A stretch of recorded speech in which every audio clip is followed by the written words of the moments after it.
Doctor Yunus তিনি এখন ঠিক করুন যে তিনি কি করবেন। ডক্টর ইউনূসের গভর্নমেন্ট যে কথাগুলো হুট করে বলে ফেলেন যে আমেরিকা মিথ্যা কথা বলছে, এটা অপরিণামদর্শী। পৃথিবীর কাছে ডক্টর ইউনূস এই মুহূর্তে একটি দেশকে এমন ধ্বংসের মুখে নিয়ে দাঁড়ালেন যে এই দেশকে বিশ্বব্যাপী আপনি আসছে সব বন্ধ করে চলে গেছে, পুলিশ আসছে সব বন্ধ করে চলে গেছে। এরা কি দেশে কি পকেট মূল্য আমার থেকে বেতন নিয়ে খাচ্ছে, কোনো কাজ করতেছে না। এটা কি সমস্যা? আমরা তো মালিক করে বসছিস না ভাই। আমরা একটু আসসালামু আলাইকুম দর্শক শ্রোতা, এইবার তুলসী গ্যাবার্ডের অ্যাকশন শুরু। তলে তলে অনেক কিছু হয়ে গেছে। ডক্টর মোহাম্মদ ইউনূস তিনি দেশে এসেও শান্তি পেলেন না, বিশাল একটা দুঃসংবাদ তার জন্য। দর্শক শ্রোতা, হঠাৎ করেই আবার এদিকে কেন ভারতের সেনা প্রধানের সাথে বৈঠক হলো বাংলাদেশের রাষ্ট্রদূতের? দর্শক শ্রোতা, তা নিয়ে থাকছে বিস্তারিত আলোচনা। আশা করব পুরো ভিডিও জুড়ে আমাদের সাথে থাকবেন। আর এইরকম চাঞ্চল্যকর কিছু আপডেট পেতে গেলে আমাদের এই চ্যানেলটি সাবস্ক্রাইব করে সাথেই থাকবেন। চলেন দেখি তুলসী গ্যাবার্ডের অ্যাকশন, সেই সাথে ভারতীয় সেনা প্রধানের সাথে কেন বৈঠক করা হলো এই সময় এসে বিস্তারিত দেখে আসি স্ক্রিনে। ডক্টর ইউনূসের গভর্নমেন্ট যে কথাগুলো হুট করে বলে ফেলেন যে আমেরিকা মিথ্যা কথা বলছে, এটা অপরিণামদর্শী। পৃথিবীর কাছে ডক্টর ইউনূস এই মুহূর্তে একটি দেশকে এমন ধ্বংসের মুখে নিয়ে দাঁড়ালেন যে এই দেশকে বিশ্বব্যাপী এখন সন্ত্রাসীর একটা হাব হিসাবেই সবাই মনে করছে। এবং আজকে স্টেট ডিপার্টমেন্টের মুখপাত্র টেমির মুখ থেকে একই কথা বের হয়ে আসছে যে কন্ডেম করেছে বাংলাদেশের এই দুরবস্থার জন্য। আমেরিকার যে ক্ষমতা, আমেরিকার তার নিজের দেশের শান্তি বজায় রাখার জন্য, শৃঙ্খলা বজায় রাখার জন্য এবং আমেরিকার উন্নয়নকে ধরে রাখার জন্য আমেরিকার হাত অনেক লম্বা। যেই বিষয়টা আসলে তুলসী গ্যাবার্ডের এই যে ইন্টারভিউর মাধ্যমে যে উনি বাংলাদেশ সম্বন্ধে বললেন, বাংলাদেশের বিষয়টা এখানে আসলো কেন? আসলে বাংলাদেশ কি আমেরিকার জন্য এত ইম্পর্টেন্ট একটা বিষয়? বিষয়টার এই দিকটাও লক্ষ্য করতে হবে। বিষয়টা আসলে বাংলাদেশের চেয়ে, বাংলাদেশে যে এখন জঙ্গিবাদ, উগ্রবাদের যে চারণ ভূমি হিসাবে ব্যবহৃত হচ্ছে, যে ইসলামী খেলাফতের কথা বলা হচ্ছে, সেটা কিন্তু বাংলাদেশের শুধু বিষয় নয়, এটা বিশ্বব্যাপী আমেরিকার জন্য একটি তাদের জাতীয় নিরাপত্তা ইস্যুর বিষয়। এবং ঠিক একই কারণে বাংলাদেশে যখন আইসিসের পতাকা নিয়ে মিছিল হয় এবং দুঃখজনক ভাবে হলেও 32 নম্বরকে সরকারি পৃষ্ঠপোষকতায়, মোহাম্মদ ইউনূসের সরকারের পৃষ্ঠপোষকতায় সরকারি বুলডোজার দিয়ে 3 দিন ব্যাপী ঘোষণা করে যখন ভাঙচুর করা হয়, সেখানেও দেখা গেছে আইসিসের পতাকা। অতএব এসবগুলো কিন্তু আমেরিকার সরকার যেহেতু মেটিকুলাসলি ডিজাইনের সাথে ও অর্থনৈতিকভাবে যুক্ত, যেটা ইতিমধ্যে প্রায় প্রমাণিত, যে মানে শুধু একটি চেকের কথা বলছেন প্রেসিডেন্ট ডোনাল্ড ট্রাম্প যে 29 মিলিয়ন, কিন্তু 29 million is not the whole money. সেখানে আমরা ব্র্যাক ইউনিভার্সিটির মাধ্যমে কিভাবে ভবিষ্যতে আমরা আরো অনেক বিষয়গুলো নিয়ে আরো আলোচনা করতে পারবো। অর্থাৎ বিশ্বের কাছে যে তুলসী গ্যাবার্ডের এই যে বাংলাদেশে এখন একটি সন্ত্রাসবাদের হাব হয়ে দাঁড়িয়েছে। আপনি দেখুন যে সরকার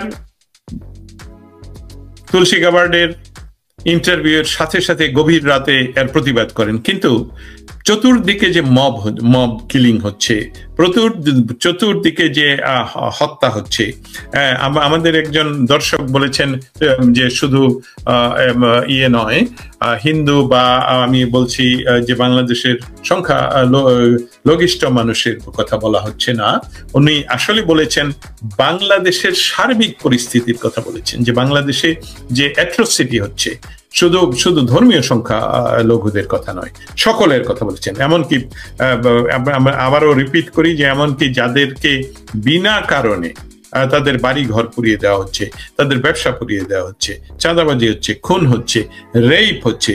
আসিয়া 8 বছরের শিশু কন্যাকে রেপ করে হত্যা করা, এটা একটি উদাহরণ। আরেক হিন্দু মেয়েকে রেপ করার পর তার বাবা যখন বিচার চাইতে গেলেন, তাকে হত্যা করা। ইসকনের লিডারকে ফ্যাব্রিকেটেড কেসে জেলে রাখা, যেটার কোনো কারণ নেই।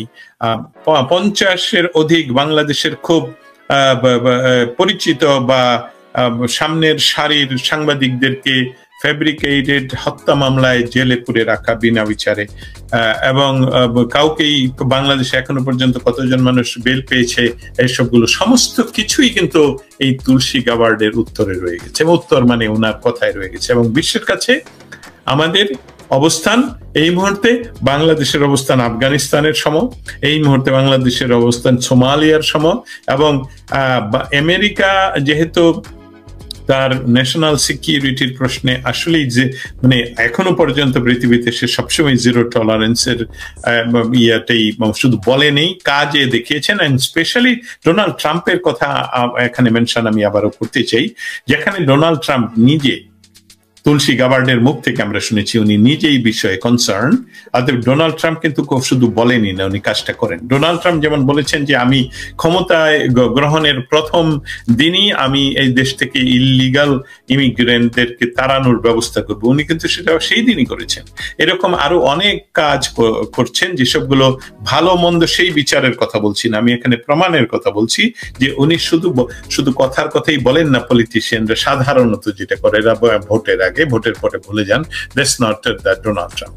এবং আপনারা আরেকটা উদাহরণ দিই আপনাদের সামনে। এখানে আপনারা জানেন যে জাস্ট কিছুদিন পূর্বেই ইউক্রেনের প্রেসিডেন্টকে গত 4-5 বছর ধরে যুক্তরাষ্ট্র প্রায় $400 মিলিয়ন খরচ করে যুদ্ধ পরিচালনা করছেন। আমি যদি সংখ্যাটা মিলিয়ন না বিলিয়ন ভুল করে থাকি সেটা পরে সংশোধন করে নেব। সেখানে আমেরিকা সেই প্রেসিডেন্টকে ডেকে এনে যুদ্ধ বন্ধ করার জন্য সরাসরি লাইভে, আমি সেদিন উপস্থিত ছিলাম হোয়াইট হাউসে, যে সরাসরি লাইভে আপনারা দেখতে পাচ্ছিলেন যে ডোনাল্ড ট্রাম্প এবং তার ভাইস প্রেসিডেন্ট জেলেনস্কির সাথে কিভাবে কথা বলছিলেন। এটা আরেকটা উদাহরণ দিলাম পানামার প্রেসিডেন্টের পরে। অতএব ডক্টর ইউনুসের গভর্নমেন্ট যে কথাগুলো হুট করে বলে ফেলেন যে আমেরিকা মিথ্যা কথা বলছে, এটা অপরিণামদর্শী। পৃথিবীর কাছে ডক্টর ইউনুস এই মুহূর্তে একটি দেশকে এমন ধ্বংসের মুখে নিয়ে দাঁড়ালেন যে এই দেশকে বিশ্বব্যাপী এখন সন্ত্রাসীর একটা হাব হিসাবেই সবাই মনে করছে। এবং আজকে স্টেট ডিপার্টমেন্টের মুখপাত্র টেমির মুখ থেকে একই কথা বের হয়ে আসছে যে কন্ডেম করেছে বাংলাদেশের এই দুরবস্থার জন্য। আমাদের সামাজিক মাধ্যমগুলোতে নয় বা ইন্দো প্যাসিফিক এরিয়ার প্রায় সমস্ত সংবাদ মাধ্যমেই তুলসী গাবার্ডের ইন্টারভিউয়ে যে কথা বাংলাদেশ নিয়ে কথা হয়েছে তা নিয়ে প্রচুর আলোচনা হচ্ছে এবং এটা নিয়ে বিভিন্ন মহল বিভিন্নভাবে এটাকে ব্যাখ্যা করার চেষ্টা করা হচ্ছে। তুলসী গাবার্ড উনি কি মানে আসলে তুলসী গাবার্ডের ক্ষমতা কতটুকু বলার, তিনি যে বলছেন সেসবগুলোর আসলে তথ্য উপাত্ত উনি কিভাবে সংগ্রহ করেছেন, এসব যদি প্রশ্ন হয়ে থাকে তাহলে আমি বলবো যে আমরা এখনো অনেক কিছুই হয়তো বা জানি না। আমেরিকার প্রেসিডেন্টকে প্রতিদিন সকালবেলা যিনি প্রথম সিকিউরিটি বা ইন্টেলিজেন্স নিয়ে ব্রিফ করেন তিনি হলেন তুলসী গাবার্ড। তুলসী গাবার্ডের কাজের আন্ডারে প্রায় কমপক্ষে 18টি সংস্থা যারা পৃথিবীর বিভিন্ন তথ্য সংগ্রহ করে এবং সেসবগুলো অ্যানালাইসিস করে, এবং তুলসী গাবার্ড জাস্ট অনর্থকী একটি কথা বলতে পারেন না। এইভাবে যখন ভারতের সাংবাদিকের প্রশ্নের উত্তরে উনি বিস্তারিত ব্যাখ্যা করে বাংলাদেশের অবস্থানটা বলেন, উনি প্রথম অবশ্যই বলেন যেটা আপনি ইতিমধ্যে বলেছেন যে বাংলাদেশের হিন্দু, বৌদ্ধ, খ্রিস্টান এমনকি উনি মেনশন করেছেন ক্যাথলিকদেরকে উপর অত্যাচার, এবং সেই সাথে অন্যান্যটা বলতে নিশ্চয়ই আমরা যারা বিশ্লেষণ করতে পারি বা অনেক বিশ্লেষকরা এটা বলেছেন যে সেটা বলা হচ্ছে রাজনৈতিকভাবে যাদেরকে অত্যাচার করা হচ্ছে, খুন করা হচ্ছে। এটা নিয়ে আমেরিকান গভর্নমেন্ট কনসার্ন, এবং উনি মেনশন করে বলেছেন আমেরিকার প্রেসিডেন্ট ডোনাল্ড ট্রাম্প এই বিষয়ে কনসার্ন। সেই সাথে উনি আবার আরেকটা প্যারাতে উনি বলেছেন যে বাংলাদেশের যে ইসলামী জঙ্গিবাদের উত্থান এবং সেখানে ইসলামী খেলাফত আন্দোলন, আপনারা জানেন যে গত 7ই মার্চ শুক্রবার দিন বাংলাদেশে প্রায় ঘোষণা দিয়ে খেলাফত আন্দোলনের মিছিল করা হয়, সভা করা হয় এবং প্রায় 2-3 ঘন্টাব্যাপী ঢাকা শহরে তাণ্ডব চালানোর পর সেটা তথা দেখানো হয়েছে যে তাদেরকে প্রতিহত করা হয়েছে। কিন্তু এটা যেহেতু আগেই ডিক্লেয়ার করা ছিল, সেই প্রতিহতটা আগে থেকেই করা হয়নি। অতএব যেখানে তুলসী গাবার্ড এই কথাটা বললেন যে বাংলাদেশে খেলাফত আন্দোলন হচ্ছে, ইসলামী জঙ্গিবাদ সৃষ্টি হচ্ছে, যেটা নিয়ে যুক্তরাষ্ট্রের প্রেসিডেন্টের কনসার্নের কথা বললেন এবং তারা বাংলাদেশে বা ভারতের সাথে একসাথে কাজ করবে যাতে ওই অঞ্চলে কোনো ধরনের উগ্রবাদের সৃষ্টি না হতে পারে, বাংলাদেশে স্পেশালি বাংলাদেশের কথা বলেছেন। একটা বিষয় এখানে খুবই লক্ষণীয়, এটা এইভাবে হয়তো বা অন্য কেউ লক্ষ্য করেনি। আজকে আমি স্টেট ডিপার্টমেন্টের মুখপাত্রকে এই কথাটা জিজ্ঞেস করি, সেটা হলো যে তুলসী গাবার্ড কিন্তু কোনো ক্রমেই বাংলাদেশের interim government, doctor Yunus government এটার সাপোর্ট করছে, ইসলামী জঙ্গিবাদ বা ইসলামী খেলাফত, এটা কিন্তু বলেননি। কিন্তু কি করলেন, যখন তুলসী গাবার্ডের ইন্টারভিউ প্রচারিত হলো, তার গভীর রাতেই ইউনূস গভর্নমেন্ট বা ইউনূস গভর্নমেন্টের পক্ষ থেকে বলা হলো আমি কলা খাই না। মানে উনি বললেন যে এটা মিথ্যা কথা, এটা হচ্ছে না বাংলাদেশে। একটা বিষয় এখানে যে আমেরিকার যিনি ইন্টেলিজেন্সের প্রধান, তিনি মিথ্যা কথা বলছেন।